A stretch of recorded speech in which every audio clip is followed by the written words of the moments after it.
Avant de plonger dans les sombres secrets du manoir de Bordeaux, je voudrais savoir d'où nous regardez-vous, et n'oubliez pas de vous abonner à la chaîne pour ne manquer aucune des histoires macabres et surprenantes que nous allons vous révéler. Préparez-vous à découvrir ce que les médecins, les voisins et la police n'ont jamais compris et à ressentir le suspense que seule une véritable histoire d'horreur et de mystère peut offrir.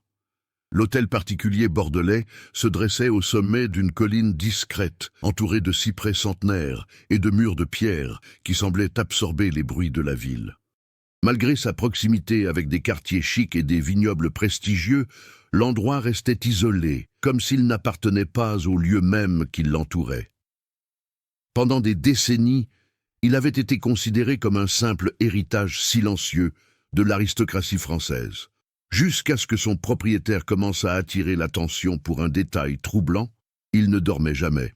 Étienne Morel était un homme aux habitudes méticuleuses.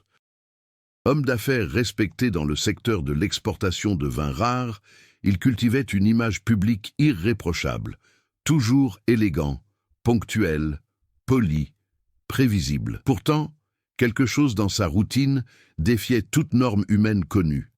Les lumières de la demeure restaient allumées toute la nuit. On n'y voyait jamais d'employés de nuit. Les livreurs arrivant à l'aube trouvaient Étienne éveillé, lucide, avec la même posture rigide et le même regard attentif que la veille. Au début, les voisins attribuèrent ce comportement au stress ou à l'âge. Bordeaux regorgeait d'hommes fortunés, absorbés par leur propre réussite. Mais les mois passèrent, et le schéma resta inchangé. Aucun signe d'insomnie ordinaire, ni fatigue apparente, ni saute d'humeur.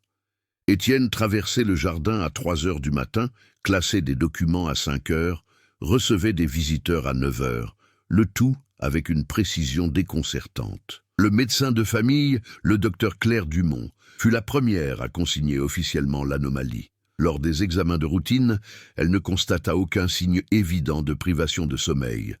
Tension artérielle stable, fonctions cognitives intactes, réflexes normaux. Pourtant, quelque chose clochait. Aucun être humain ne pouvait maintenir ce rythme aussi longtemps sans conséquence. Claire suggéra des examens complémentaires, mais Étienne refusa avec la même courtoisie qu'il mettait toujours à refuser toute ingérence dans sa vie privée. Entre-temps, le manoir semblait réagir au comportement de son propriétaire. Des employés de jour signalèrent avoir trouvé des portes ouvertes dans des ailes inutilisées depuis des années. Le sol du couloir portait des traces de pas incessantes, comme si quelqu'un empruntait le même chemin chaque nuit. La vieille horloge de la bibliothèque, arrêtée depuis des décennies, s'était remise à fonctionner sans que personne ne l'ait réparée. La police n'est intervenue que lorsqu'un voisin, un ancien professeur retraité, a signalé d'étranges mouvements au petit matin. Il affirmait voir des ombres traverser les fenêtres intérieures de la maison, non pas des ombres humaines ordinaires, mais des ombres déformées et anormalement allongées.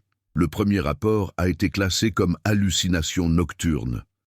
Malgré cela, un jeune inspecteur, Julien Arnaud, a décidé d'observer les lieux de son propre chef. Dès la première nuit de sa surveillance informelle, Julien remarqua quelque chose d'inquiétant. Le silence n'était pas absolu dans la maison. Même de loin, on pouvait entendre un bruit sourd et constant, comme des pas réguliers ou le déplacement prudent de meubles. Pas de musique, pas de télévision, juste un mouvement continu. Le contraste entre l'homme et le lieu devenait de plus en plus évident. Le jour, Étienne était rationnel, calculateur, presque froid. La nuit, l'hôtel particulier semblait s'animer d'une vie propre. Des lumières qui passaient d'une pièce à l'autre, des rideaux qui ondulaient sans le moindre souffle de vent, une présence constante qui paraissait circuler entre les murs ancestraux. Le mystère s'épaissit lorsqu'un entrepreneur, engagé pour réparer l'installation électrique, refusa de terminer les travaux. Il quitta la demeure, blême, affirmant avoir entendu une respiration derrière les murs de l'aile nord. Ce n'était pas un écho, ce n'était pas la plomberie, c'était un souffle rythmé, une présence vivante. La police a de nouveau été appelée, cette fois-ci plus sérieusement. Julien a demandé l'autorisation de procéder à des entretiens officiels. Médecins, voisins et employés ont commencé à échanger des informations. Tous s'accordèrent sur un point. On n'avait jamais vu Étienne Morel dormir. Jamais. Même pas en voyage. Même pas lors de courts séjours à l'hôpital. Même pas dans des situations extrêmes. Interrogé à ce sujet, Étienne ne le nia pas. Il déclara simplement, avec une tranquillité inquiétante, que le sommeil était un luxe qu'il ne pouvait plus se permettre. Personne ne saisit la portée de cette phrase à ce moment-là.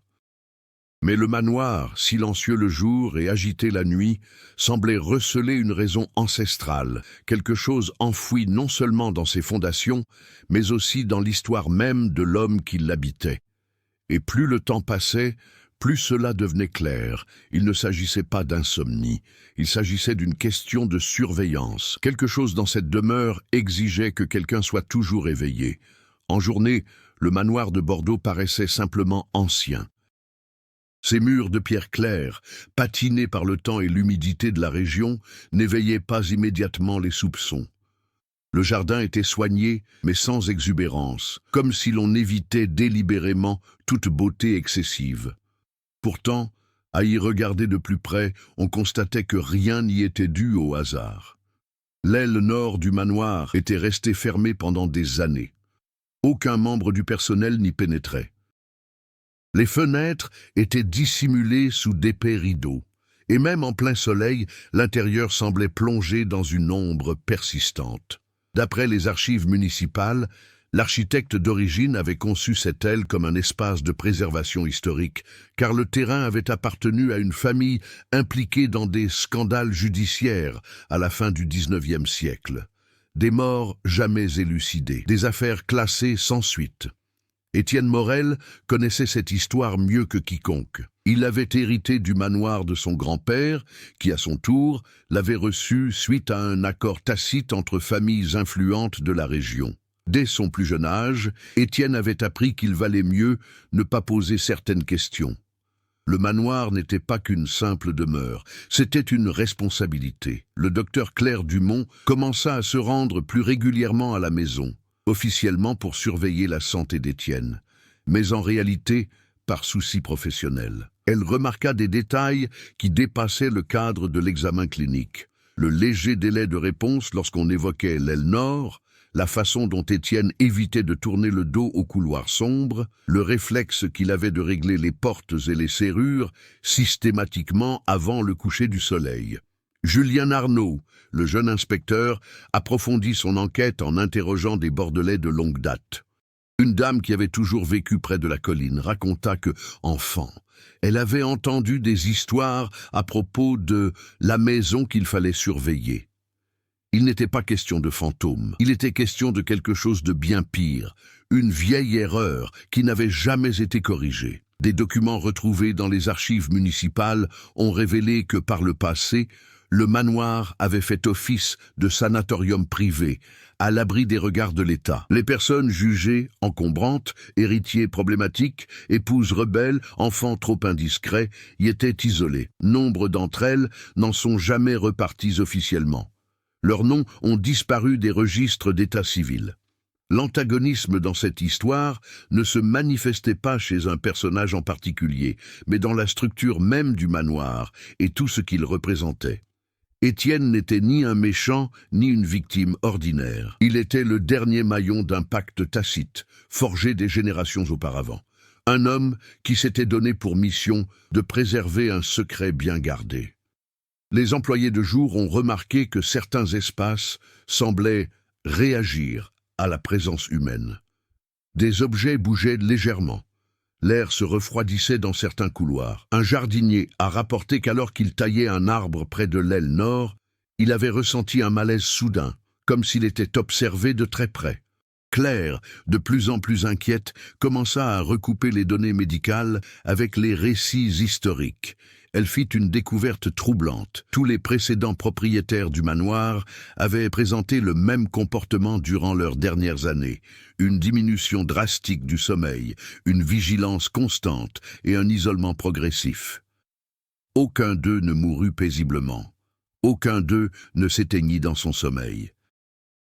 Julien, de son côté, s'aperçut que les rapports nocturnes coïncidaient toujours avec des heures précises. Entre 2 et 4 heures du matin, quelque chose semblait se déplacer dans la maison, suivant toujours le même chemin. Ce n'était pas un hasard, c'était un rituel. La culture bordelaise, empreinte de tradition, de silence et de respect des hiérarchies familiales, avait contribué à préserver le secret pendant des générations. Remettre en question le passé était perçu comme une impolitesse. Trop enquêter était considéré comme une imprudence. Cette mentalité a permis à l'hôtel particulier de continuer d'exister sans explications officielles. Étienne savait qu'on l'observait, mais il ne cherchait pas à y mettre fin. Il restait simplement éveillé, toujours sur ses gardes, comme s'il craignait qu'en fermant les yeux, quelque chose finisse par franchir une frontière invisible. Et plus les personnages s'approchaient de la vérité, plus il devenait évident que le manoir n'avait besoin ni de barreaux, ni de chaînes. Elle avait juste besoin de quelqu'un prêt à ne jamais dormir. L'enquête cessa d'être une simple curiosité lorsque les premiers signes d'effondrement apparurent à l'extérieur des murs du manoir. Un livreur fut retrouvé désorienté sur la route menant à la colline, incapable d'expliquer pourquoi il avait abandonné son camion, moteur tournant. Un agent de sécurité privée, engagé par un voisin, démissionna après une seule nuit de travail, affirmant avoir entendu quelqu'un l'appeler depuis l'intérieur du sol. Julien Arnaud commença à fréquenter davantage les lieux. Il ne consignait pas tout officiellement. Aucun crime n'avait encore été commis, seulement d'étranges indices. Mais chaque nouvelle nuit d'observation renforçait l'impression que le conflit ne se limitait pas à Étienne. Le manoir semblait mettre à l'épreuve les limites de quiconque s'en approchait. À l'intérieur de la maison, le comportement d'Étienne commença à changer. Il restait lucide, mais ses mouvements devinrent plus précis, presque sur la défensive. Il passait des heures à arpenter les mêmes couloirs, touchant discrètement les murs, vérifiant les portes, leurs encadrements et les serrures intérieures que personne d'autre n'utilisait. Ce n'était pas de la paranoïa, c'était une habitude. Claire Dumont insista pour mener des investigations plus approfondies. Une nuit, elle observa Étienne en silence, notant les moindres variations de son comportement. À un moment donné, il s'arrêta brusquement au milieu du couloir principal, inclina légèrement la tête et resta immobile pendant plusieurs secondes, comme s'il écoutait quelque chose qui ne lui parvenait pas. Puis, il changea de direction et ferma une porte qui, d'après les plans de la maison, ne devrait plus exister. L'aile nord devint l'épicentre du conflit. Bien qu'isolé physiquement, c'est de là que provenaient les bruits les plus constants. Julien parvint à obtenir une autorisation informelle pour pénétrer dans le manoir en journée. En examinant de vieux plans, il constata que l'aile avait été modifiée à plusieurs reprises, toujours dans le but de dissimuler quelque chose. Couloir raccourci, fausse porte, double mur. Lors d'une de ses visites, un événement vint rompre le fragile équilibre. Un craquement sec résonna dans l'aile nord, suivi d'un léger déplacement du sol. Aucune structure ne céda visiblement, mais la maison entière sembla réagir. Les fenêtres vibrèrent. L'horloge de la bibliothèque s'arrêta de nouveau. Cette nuit-là, pour la première fois, on vit Étienne hésiter. Il resta assis dans la bibliothèque pendant des heures, les yeux rivés sur la porte du couloir nord. Il ne marcha pas. Il ne fit pas de ronde. Il attendit. Tout simplement. Le bruit rythmé se rapprochait, s'intensifiait, comme si quelque chose mettait la maison à l'épreuve. Julien, dehors, entendit un bruit qui n'avait été mentionné dans aucun rapport précédent. Une série de coups espacés provenant du sous-sol. Ce n'était pas une tentative d'évasion, c'était une communication. Les tensions s'exacerbèrent lorsque Claire découvrit d'anciens dossiers médicaux appartenant au grand-père d'Étienne. Les notes évoquaient une contention prolongée, un besoin de présence constante et des conséquences irréversibles en cas de négligence. Aucun diagnostic formel n'y figurait, seulement des avertissements. Des personnages secondaires commencèrent à être directement touchés. Un employé de longue date démissionna après avoir découvert des traces d'ongles sur un mur fraîchement peint. un voisin fit part de rêves récurrents où il errait dans le manoir sans pouvoir en sortir. Tous ces événements avaient un point commun. Ils survenaient après qu'une personne ait mal dormi près de la maison. Le conflit n'opposait plus seulement l'homme à son environnement. C'était devenu une lutte de résistance. Le manoir persistait. Étienne résistait. Chaque nuit blanche semblait repousser l'échéance d'un événement qui menaçait de se manifester. Julien a interpellé Étienne indirectement, l'interrogeant sur les réformes passées. La réponse fut neutre. Certaines structures ne pouvaient être supprimées, non pour des raisons juridiques, mais pour la sécurité collective. La France moderne, rationnelle et scientifique, s'y heurtait à un passé jamais officiellement clos. Il n'y avait pas de superstition manifeste, pas de fantôme visible, juste une erreur historique soumise à l'examen humain. Au fil des jours, le rythme de la maison s'accéléra. Les bruits se firent plus fréquents. Les murs semblaient moins stables. La tension montait non pas par des explosions, mais par une répétition contrôlée, chaque événement étant un avertissement. Et au centre de tout cela, Étienne restait éveillé, conscient que le conflit ne pouvait être gagné, reporté. À mesure que le conflit central s'intensifiait, de nouvelles strates de l'histoire ont commencé à émerger, révélant des intrigues secondaires qui s'entremêlaient avec la surveillance d'Étienne et les mystères du manoir de Bordeaux. L'une des intrigues secondaires concernait la famille Morel et de vieilles rivalités locales. On découvrit que le grand-père d'Étienne avait conclu des accords secrets avec des voisins influents afin de protéger les secrets de la maison. Ces accords étaient subtils, dons discrets, faveurs non sollicitées, vieux contrats interdisant toute question. Julien découvrit de vieilles lettres adressées à des familles de la région, qui affirmaient, en termes énigmatiques, que certaines erreurs ne doivent jamais être révélées. Cela expliquait en partie le silence absolu qui entourait le manoir. Une autre intrigue secondaire se dessinait dans la relation entre Étienne et son personnel. Ces derniers n'exécutaient pas seulement des tâches routinières. Ils étaient, sans même s'en rendre compte, des rouages essentiels du bon fonctionnement de la maison. Le moindre écart, oublier de fermer une porte à clé, négliger un couloir isolé, entraînait des conséquences immédiates, bruits inexplicables, coupures de courant, objets qui se déplaçaient. Étienne n'avait pas besoin de donner d'ordre. Il se contentait d'observer, attentif aux réactions de chacun. Cette tension silencieuse entre contrôle et obéissance engendrait un profond drame psychologique, faisant de chaque employé un personnage à la fois empreint d'une peur contenue et d'un respect rigoureux. Claire Dumont, la docteure, développa sa propre intrigue.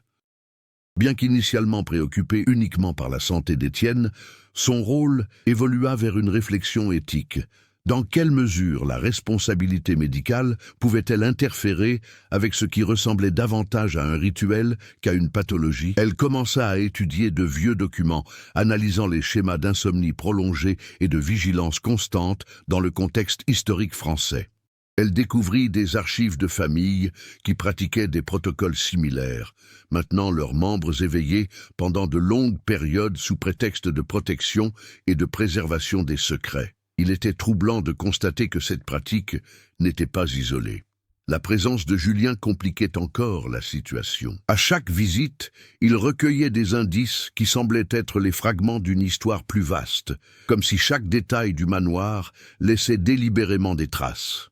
Mais il ne pouvait pas reconstituer le puzzle seul. Ses échanges avec Claire créaient une tension dramatique. Tous deux voulaient découvrir la vérité, mais ils devaient composer avec Étienne et leur propre peur. L'enquête devint une épreuve de patience et d'endurance mentale. Les enjeux culturels s'intensifièrent également. Bordeaux n'était pas qu'un décor, c'était un personnage à part entière. Les vignes qui entourèrent la colline, l'architecture ancienne, les fêtes locales, tous ces éléments influençaient ses décisions et ses actions. La fête annuelle du vin, par exemple, obligeait Étienne à modifier ses habitudes. Mais il profitait de ces occasions pour observer de loin les réactions des voisins et des visiteurs. Chaque geste, chaque commentaire, chaque regard était enregistré mentalement, alimentant ainsi le contrôle silencieux qu'il exerçait sur le manoir et ses alentours. La tension temporelle constituait un autre procédé narratif essentiel.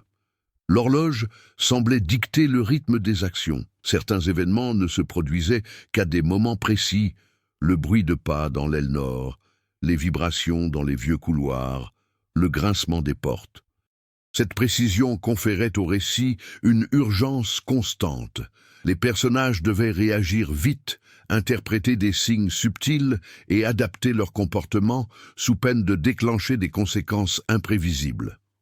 Au fil de ces intrigues secondaires, il est devenu évident que le manoir n'était pas qu'un simple espace physique, mais un organisme silencieux où chaque décision influençait directement les relations entre les personnages et entre passé et présent. Le conflit principal, la surveillance implacable d'Étienne et ses intrigues secondaires psychologiques, historiques et culturelles ont créé une tension constante, maintenant le récit sur un fil de suspense macabre. Tout convergeait vers une seule conclusion. Rien n'était dû au hasard. Chaque son, chaque pas, chaque décision, si infime fût-elle, avait un but précis dans le plan silencieux du manoir. Et Étienne, conscient de cela, restait éveillé, de plus en plus absorbé par la complexité de son propre destin, tandis que ceux qui l'entouraient commençaient à comprendre que la véritable menace était invisible, mais silencieuse, persistante et inévitable. Le tournant survint par une nuit d'orage qui balaya Bordeaux de vents mordants et de pluies torrentielles. Étienne traversait l'aile nord comme chaque soir lorsqu'un événement inhabituel se produisit. Une porte qui n'aurait jamais dû s'ouvrir céda dans un grincement sec. Il n'y avait ni clé ni trace d'effraction. Elle s'ouvrit simplement comme pour inviter son propriétaire à entrer. En descendant le couloir, Étienne ressentit pour la première fois un frisson qui ne provenait pas de la froideur des vieux murs. Il y avait quelque chose derrière la porte. Un espace caché qui ne figurait sur aucun des plans de la maison. Une petite pièce, avec des meubles recouverts de toiles poussiéreuses, des livres reliés en vieux cuir, et, au centre, une boîte en bois aux inscriptions presque illisibles. L'odeur était intense, métallique, comme celle de quelque chose de vieux et de trop conservé pour être naturel. Tout en examinant les lieux, Julien, qui avait obtenu la permission d'accompagner discrètement Étienne, remarqua des mouvements dans la pénombre. Des ombres se dessinaient, dont le comportement semblait inhumain. Le bruit de pas, désormais rythmé d'une manière presque musicale, paraissait répondre à leur présence. Claire, qui les accompagnait pour veiller sur l'état de santé de l'homme, constata qu'Étienne ne manifestait aucune peur, mais une étrange détermination. Dans la boîte, Étienne découvrit des lettres et des journaux intimes appartenant à ses ancêtres directs. Il décrivait en détail des expériences menées sur des membres de la famille, une tentative de créer un gardien perpétuellement vigilant, quelqu'un qui ne dormirait jamais pour protéger de dangereux secrets. On y trouvait des notes médicales, des instructions sur les routines, les régimes alimentaires, les exercices mentaux et même des méthodes de conditionnement psychologique. Le tout conçu pour engendrer une résistance surhumaine aux besoins biologiques de repos. La révélation frappa Étienne avec une force paradoxale. Il comprit qu'il ne se contentait pas de suivre une routine étrange. Il était le fruit de siècles de préparation méticuleuse. Sa vigilance n'était pas un choix, elle était l'aboutissement de générations, un pacte tacite qui préservait les secrets de famille et empêchait des forces inconnues de s'échapper du manoir. L'importance de ce qu'il défendait dépassait de loin toute vigilance individuelle.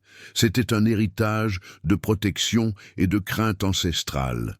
Julien tenta d'immortaliser l'instant, mais comprit que toute intervention était risquée. Chaque pas, chaque geste semblait obéir à un rythme invisible, et la moindre perturbation pouvait avoir des conséquences immédiates. C'est alors que le manoir se mit à réagir plus intensément. Des portes claquèrent d'elles-mêmes, le sol vibra légèrement, et l'écho de plusieurs pas résonna contre les murs. Il n'y avait pas qu'Étienne. Quelque chose d'autre était à l'œuvre, comme si la maison elle-même était vivante, réagissant à l'ouverture de cet espace caché. Claire remarqua des changements physiques chez cet homme toujours infatigable. Un léger tremblement des mains, une respiration plus profonde, des signes de tension qui indiquaient que pour la première fois, Sa résistance absolue était mise à l'épreuve. Étienne sut que ce moment était décisif. Dès lors, le secret révélé allait tout changer. La surveillance cesserait d'être un rituel silencieux et deviendrait une confrontation consciente avec le poids des générations. L'événement a également affecté les employés et les voisins. Julien a entendu parler de comportements étranges dans le quartier. Les personnes proches du manoir ont commencé à faire des rêves très réalistes, comme si l'histoire de la famille envahissait leur conscience. Des objets se déplaçaient sans raison apparente. Le rythme continu du manoir semblait s'intensifier comme un avertissement. La vérité allait enfin éclater. Ce tournant décisif apporta non seulement des découvertes, mais aussi des choix. Étienne pouvait continuer d'observer, accepter le poids de l'héritage et préserver les secrets, ou bien révéler la vérité au risque de briser des siècles de protection et d'affronter des conséquences inconnues. Cette décision allait transformer non seulement sa vie, mais aussi les relations de tous ceux qui l'entouraient. La tension narrative atteignit son paroxysme. Le manoir, les personnages secondaires et l'histoire elle-même se trouvaient désormais à un tournant où chaque action serait déterminante. Et dans le silence pesant qui suivit la découverte, une évidence s'imposa. Plus rien ne serait jamais comme avant. Le jeu de la surveillance et du secret avait changé de direction, et l'histoire approchait de son dénouement imprévisible et inexorable. Après la découverte de la pièce secrète et des anciens journaux intimes, le manoir de Bordeaux ne fut plus jamais le même. La révélation engendra une tension immédiate qui affecta tous les personnages impliqués, directement ou indirectement, provoquant des répercussions silencieuses, mais inexorables. Étienne, qui auparavant parcourait la maison avec aisance, était désormais imprégné d'une nouvelle conscience de son rôle. La vigilance qu'il exerçait depuis des années n'était plus une simple routine. Elle était devenue une obligation morale, presque un sacrifice. Chaque couloir qu'il empruntait, chaque porte qu'il verrouillait, chaque geste quotidien était le prolongement d'un héritage qui dépassait sa propre vie. Cette responsabilité pesait non seulement sur lui, mais aussi sur tous ceux qui s'approchaient du manoir. Claire Dumont remarqua le changement. Habituée à observer les schémas cliniques, la médecin décelait désormais chez Étienne des signes manifestes de tension mentale et émotionnelle. Son pouls, auparavant régulier et maîtrisé, s'accélérait subtilement à des moments stratégiques. Sa respiration, toujours calme, devenait mesurée, comme s'il adaptait son corps à un état d'alerte constant. Malgré cela, aucun signe de faiblesse physique n'était visible. Étienne semblait plus fort, plus concentré, mais aussi plus distant, comme s'il portait un secret impossible à partager. Julien Arnaud, observant de l'extérieur, commença à comprendre que l'hôtel particulier était bien plus qu'un vieux bâtiment ou un lieu aux comportements étranges. Il fonctionnait comme un organisme vivant où chaque réaction d'Étienne déclenchait des réponses dans l'environnement, et chaque mouvement extérieur engendrait des changements silencieux à l'intérieur de la maison. Le conflit dépassait le cadre individuel, se transformant en un système vivant de cause à effet. La police, les voisins et les employés se mirent à agir au rythme de cette dynamique invisible, ajustant inconsciemment leurs actions pour éviter tout déséquilibre. Les intrigues culturelles et historiques prirent toute leur importance. La pression du temps, auparavant perçue uniquement à travers des sons rythmiques ou la routine implacable, se manifestait désormais par des effets sociaux et psychologiques.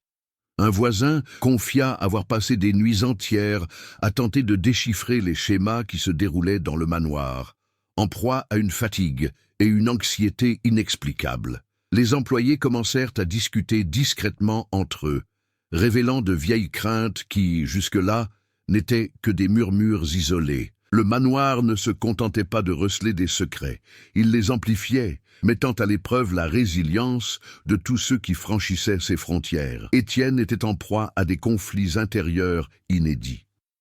La conscience que sa surveillance était le fruit d'expériences ancestrales et qu'il portait un héritage vieux de plusieurs décennies créait une tension entre le devoir et l'humanité.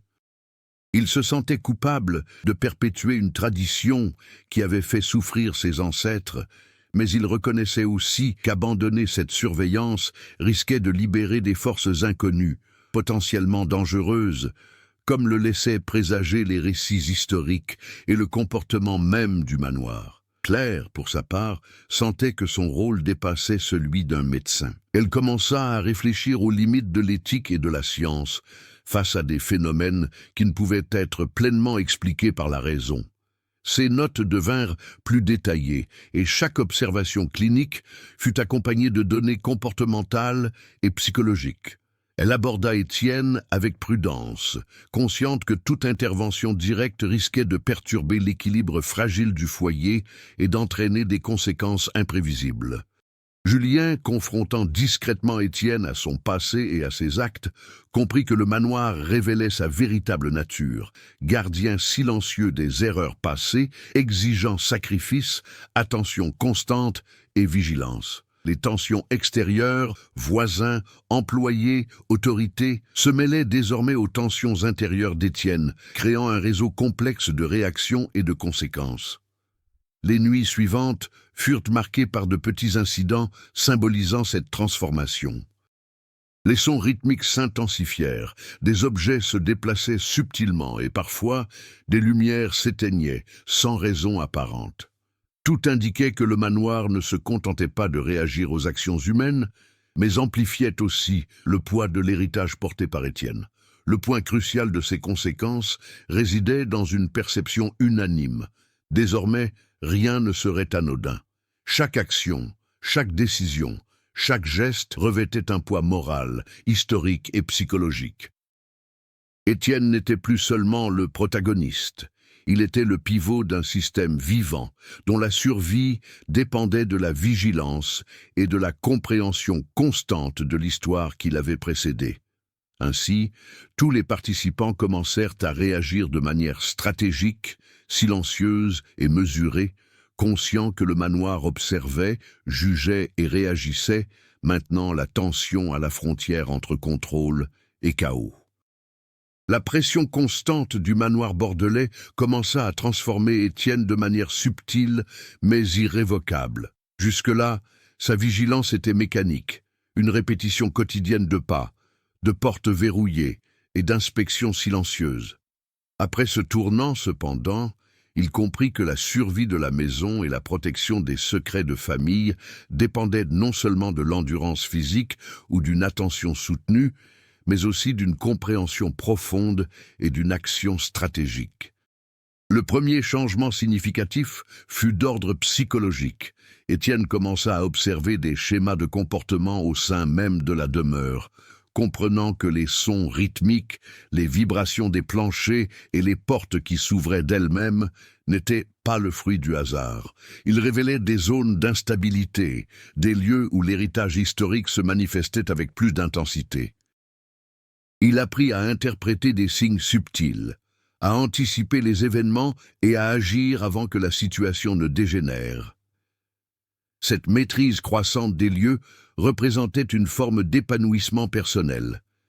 Il n'était plus un simple gardien passif, mais un acteur capable d'interagir avec sa propre maison comme si elle était le prolongement de lui-même. La relation d'Étienne avec Claire se transforma elle aussi. Auparavant, la médecin n'était qu'une observatrice, limitée par l'éthique et la crainte d'intervenir. Désormais, elle était devenue une alliée stratégique. Étienne commença à partager certains détails, expliquant l'importance de certaines routines et la nécessité d'appréhender les lieux de manière pratique sans porter de jugement hâtif. Claire, de son côté, adapta son approche médicale, conciliant surveillance clinique et perception intuitive des signes avant-coureurs. Ensemble, ils établirent un partenariat discret, axé sur la prévention des incidents et le maintien de la stabilité du manoir. Cette collaboration fut une étape fondamentale dans le rétablissement d'Étienne, démontrant que faire confiance aux autres n'altérait pas sa vigilance. Au contraire, cela renforçait sa maîtrise. Les employés ont également traversé une période d'adaptation. La prise de conscience que de petites erreurs pouvaient engendrer des réactions inattendues les a incités à développer discipline et souci du détail, transformant les tâches routinières en exercices de précision et de respect. Étienne, au lieu de se contenter d'observer, a commencé à former subtilement les employés, leur apprenant à déceler les schémas et à agir avec prudence. Cette évolution collective a été essentielle au maintien de la stabilité du manoir, créant un réseau de coopération silencieuse où chaque action avait un impact direct sur l'équilibre général. De l'extérieur, Julien Arnaud poursuivit ses observations, mais avec plus de respect et de prudence.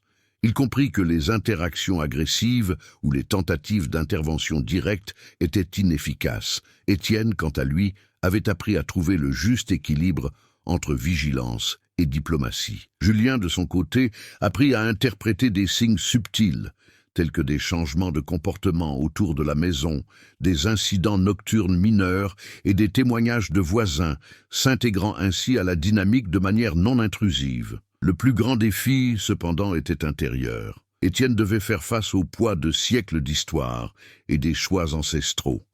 Surmonter la peur de l'échec exigeait du courage. La conscience que la moindre négligence pouvait libérer des forces inconnues l'obligea à développer une discipline émotionnelle et une maîtrise de soi. Il apprit à canaliser le stress et l'anxiété en concentration et en action, transformant la fatigue psychologique en vigilance productive. Cette évolution personnelle s'accompagna de petites victoires. Une porte qui grinçait sans raison restait désormais fermée. Un couloir qui vibrait sporadiquement conservait désormais sa stabilité. Des bruits mystérieux devenaient prévisibles et maîtrisables.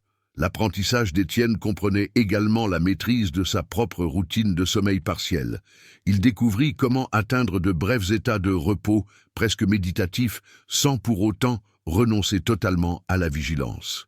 Cette technique, héritée de textes anciens et adaptée par son innovation, représentait une évolution cruciale. Le gardien cessait d'être un être épuisé et prévisible, devenant résilient et ingénieux, capable de porter le fardeau ancestral sans y succomber. Durant ces semaines d'adaptation, la demeure semble apercevoir ce changement. Les phénomènes auparavant chaotiques, bruit de pas rythmés, portes qui s'ouvrent, vibrations du sol, devinrent des signaux compréhensibles, presque une forme de communication entre Étienne et le bâtiment lui-même. L'espace commença à réagir non comme une menace, mais comme un partenaire silencieux, permettant à Étienne de mener ses activités de surveillance avec efficacité et sécurité. Cette phase de dépassement des difficultés et de croissance a consolidé la transformation du protagoniste. Il a cessé d'être un simple exécutant passif d'une tradition familiale pour devenir un acteur actif, stratégique et conscient. La vigilance n'était plus un fardeau insupportable, mais une compétence raffinée, nourrie par la compréhension, la collaboration et la discipline. Étienne avait désormais la lucidité que son rôle n'était pas seulement de préserver les secrets, mais aussi de guider le manoir et ses habitants, humains et ancêtres, à travers un équilibre délicat entre histoire, sécurité et survie. Avec la maturité d'Étienne et l'adaptation progressive de chacun à la dynamique du manoir bordelais, la tension semblait momentanément maîtrisée, mais elle n'avait pas disparu. La préparation du dénouement impliquait une montée en puissance silencieuse. Des événements annonciateurs d'un événement imminent exigeaient une vigilance absolue et des décisions rapides. Pendant plusieurs jours consécutifs, les signes se firent plus nets. Les portes qui grinçaient auparavant toutes seules se firent plus fréquentes. Les pas rythmés dans l'aile nord devinrent plus intenses et synchronisés, comme si quelque chose ou quelqu'un approchait d'un point critique. Étienne commença à patrouiller la maison avec plus de rigueur, vérifiant chaque pièce, inspectant les doubles cloisons et les passages secrets. Le souci du détail était primordial. La moindre négligence pouvait avoir des conséquences imprévisibles. Claire et Julien, désormais alliés stratégiques, comprirent que le manoir mettait à l'épreuve non seulement Étienne, mais aussi toute son équipe. De petites erreurs, comme oublier de fermer une porte à clé ou laisser une lumière allumée par inadvertance, provoquaient des réactions immédiates de la maison. Vibrations, bruits, objets qui bougeaient. Chaque incident servait d'alerte, soulignant l'impératif de précision et de discipline. Entre-temps, les voisins commencèrent à remarquer d'étranges phénomènes. Un bruit constant, jusque-là inaperçu, s'entendait désormais de loin. Certains disaient apercevoir des ombres aux fenêtres de l'aile nord, sans toutefois distinguer de formes précises. Bordeaux, ville calme et élégante le jour, se transformait la nuit en témoin indirect des tensions croissantes sur la colline.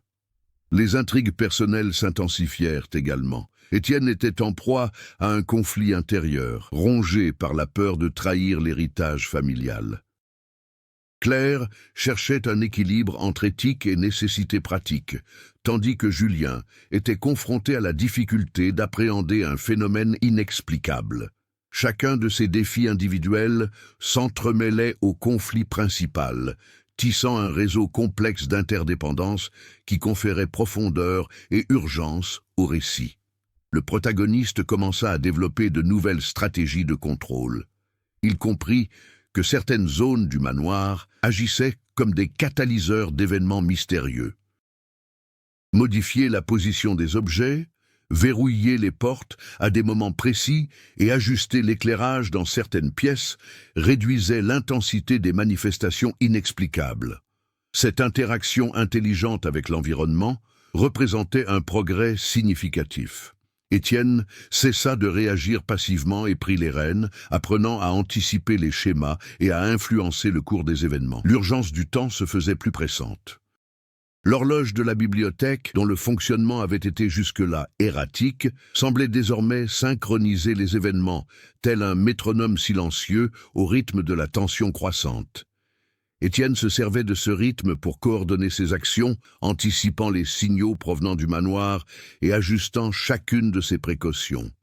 Chaque nuit de surveillance devenait un exercice méticuleux de précision, d'endurance et de stratégie. Les derniers jours avant le dénouement furent marqués par des incidents qui mirent à l'épreuve tous les personnages.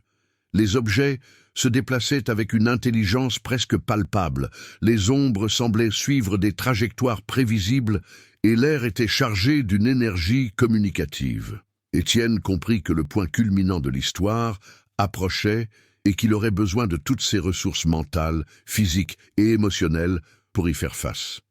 Le manoir, silencieux le jour, s'animait la nuit, réagissant au moindre mouvement, à la moindre intention. Chacun savait que la frontière entre contrôle et chaos était ténue.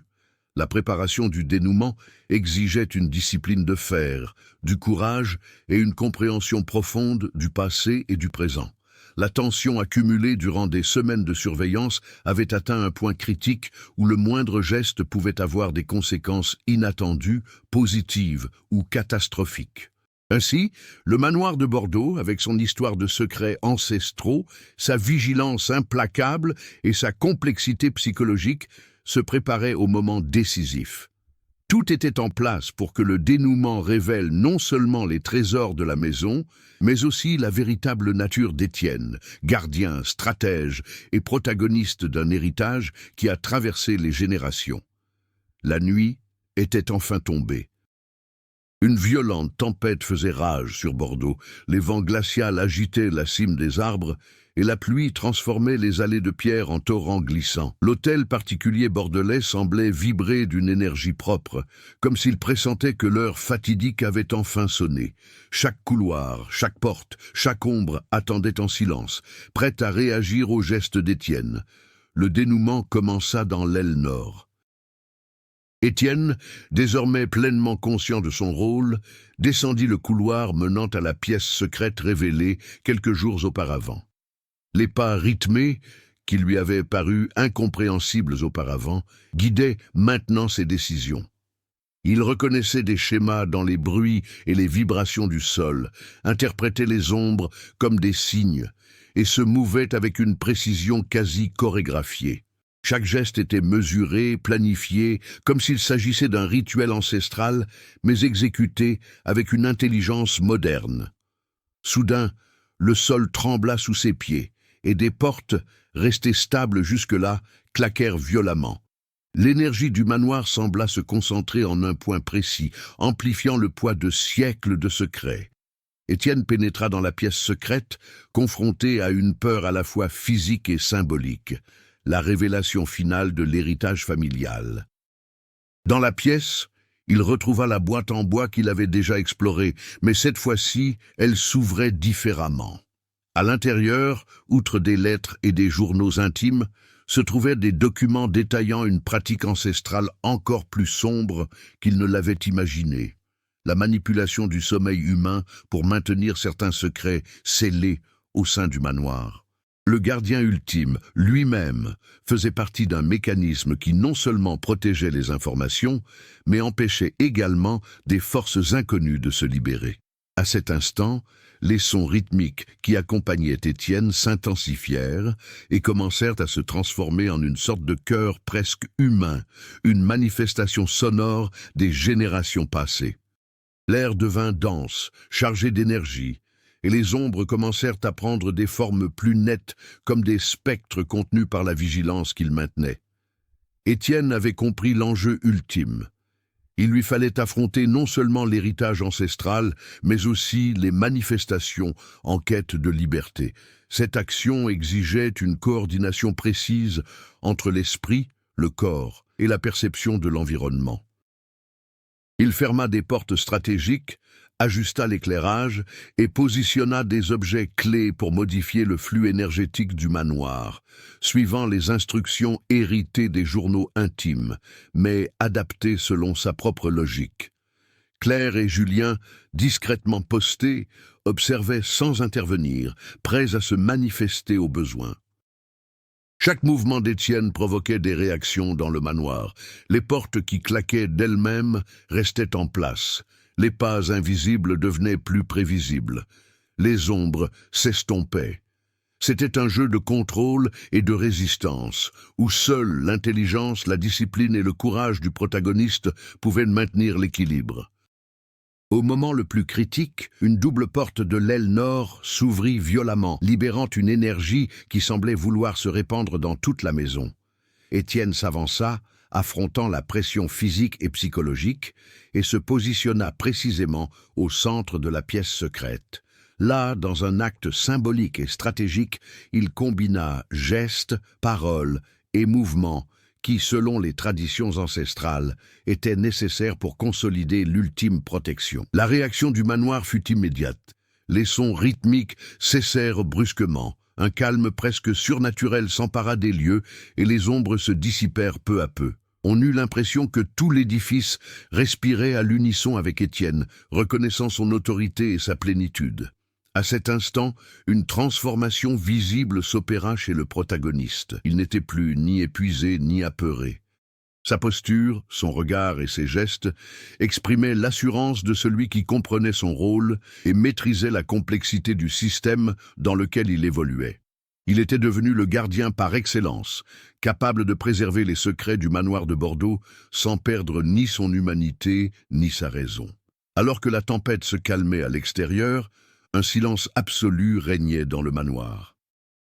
Chacun des personnages présents, Étienne, Claire et Julien, sentait qu'un chapitre de leur histoire ancestrale touchait à sa fin et que la vigilance, bien que toujours nécessaire, pouvait désormais être maintenue avec équilibre et compréhension. Le dénouement a non seulement résolu le conflit central, mais a aussi démontré que le protagoniste pouvait transcender les limites imposées par le passé.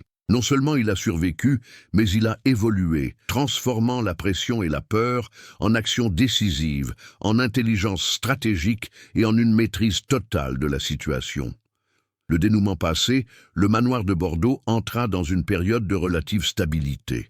Le danger immédiat était maîtrisé et la présence inquiétante qui avait tourmenté les lieux semblait neutralisée. Mais le manoir n'était ni vide ni sans défense. Il demeurait vivant, conscient de chaque action, de chaque décision et de chaque mouvement entre ses murs. Étienne, désormais pleinement conscient de son rôle, commença à mener une vie plus équilibrée. Sa vigilance demeurait, mais n'était plus un fardeau qui l'accablait.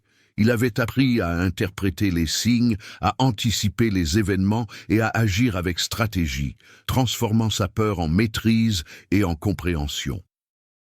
Le manoir, à son tour, répondit à ce changement devenant un allié discret, communiquant de façon prévisible et permettant une coexistence moins traumatisante, mais tout aussi exigeante. Claire Dumont a conforté son rôle d'observatrice bienveillante et éthique. Sa présence a apporté à Étienne non seulement de la sécurité, mais aussi un équilibre aux dynamiques de la maison. Elle a compris que la science et la logique avaient leurs limites face à la complexité du manoir, mais que la collaboration et la compréhension humaine pouvaient jeter des ponts entre l'inexplicable et le rationnel. L'inspecteur Julien Arnaud abandonna sa démarche purement rationnelle. Il comprit que tous les phénomènes ne pouvaient être expliqués ou maîtrisés par des lois ou des protocoles. Son expérience au manoir transforma sa perception du mystère, de l'héritage et de la responsabilité, et il en vint à respecter la frontière ténue entre intervention et observation. Les employés se sont également adaptés. La discipline acquise durant les semaines de tension s'est muée en une routine consciente, où chaque action avait un but et une importance. Ils sont devenus des acteurs de l'équilibre familial, conscients que de petites décisions pouvaient avoir des répercussions sur l'ensemble du système. La ville de Bordeaux, bien qu'ignorant les détails de ce qui s'était passé dans l'hôtel particulier, continuait d'en ressentir subtilement l'influence. Des histoires et des rumeurs commencèrent à circuler discrètement parmi les voisins, mais aucune information précise ne fut divulguée. Le secret demeura protégé, préservé par un équilibre retrouvé entre vigilance, compréhension et collaboration. L'héritage familial, qui avait jadis semblé un fardeau insupportable, s'est transformé en un système fonctionnel et durable. Étienne non seulement a assumé sa responsabilité, mais a également développé des compétences et des stratégies garantissant la préservation des secrets. Cette expérience l'a profondément marqué. D'un gardien passif, il est devenu un acteur de premier plan, capable d'affronter des défis extrêmes sans céder à la peur ni à l'épuisement. Bien que le danger immédiat fût maîtrisé, l'histoire montrait clairement que la vigilance ne pouvait être relâchée. Le manoir de Bordeaux continuerait de mettre les limites à l'épreuve, de bousculer les idées reçues et d'exiger de la discipline. Mais désormais, avec Étienne pleinement intégré à l'héritage et des alliés capables de comprendre et de soutenir sa mission, l'équilibre était assuré. Le résultat final fut une synthèse du dépassement des difficultés, de l'apprentissage et de l'adaptation. Le manoir et ses habitants trouvèrent un moyen de coexister qui préservait les secrets, maintenait la sécurité et permettait en même temps à la vie de continuer à l'intérieur et à l'extérieur des murs, sans répéter les erreurs du passé. Des mois plus tard, le manoir de Bordeaux demeurait silencieux et pourtant vivant. Étienne arpentait les couloirs avec la sérénité de celui qui maîtrisait non seulement la maison, mais aussi son propre destin. Claire continuait d'observer, plus confiante désormais dans sa collaboration avec lui, tandis que Julien consignait des informations qui resteraient à jamais secrètes. L'héritage ancestral demeurait protégé, mais n'était plus un fardeau insupportable. Le manoir respirait en harmonie avec son gardien, et bien que le mystère n'ait pas été entièrement dévoilé au monde, ceux qui y vivaient savaient avoir trouvé un équilibre fragile. Sécurité, vigilance et éternité. L'histoire du manoir de Bordeaux ne s'arrête pas là. Elle continue de vivre dans l'imagination de ceux qui osent l'explorer. Partagez vos théories sur les secrets ancestraux. Discutez-en avec vos amis et réfléchissez à la façon dont le courage, la vigilance et l'héritage peuvent transformer les destins. Si la tension, les mystères et l'évolution d'Étienne vous ont captivé, abonnez-vous à la chaîne pour suivre de nouvelles histoires qui défient la réalité et explorent le côté macabre de l'humanité et l'inconnu. Votre participation entretient la curiosité et la magie de ces récits.